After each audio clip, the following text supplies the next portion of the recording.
Hello po mga kasante.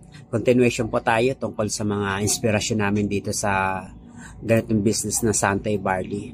Kasi nga, di ba naipaliwanag, naikwento ko na rin sa inyo yung isang coach namin na si Jomery Aladano, isang estudyante at naging cum laude pa. Pero ngayon, ang ganda na rin ng business na tinatahak niya, karoon ng financial at hindi na rin talaga kayang may hand tulad siya sa isang empleyado na ni minsan hindi siya nakapasok na maging isang empleyado kahit isa pa siyang cum laude nga, di ba? Kumbaga nakita niya talaga ang sistema dito sa company namin.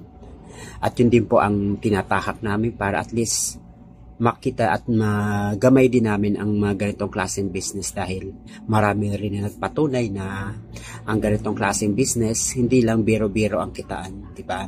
At isa pa nga dito, may isa pa kaming naging inspirasyon, isa siyang fish vendor, kumbaga nagtitinda ng isda, maari naglalako o kaya nagtitinda sa isang palengke, di ba? Pero dahil sa nakita niya rin ang sistema dito sa ganitong klaseng business, nagsumikap. Hindi natin nakala ano nga ba ang ginawa niya para at least makamit niya yung tagumpay kasi ngayon nasa millionaire club na siya sa tagal niya ng panahon.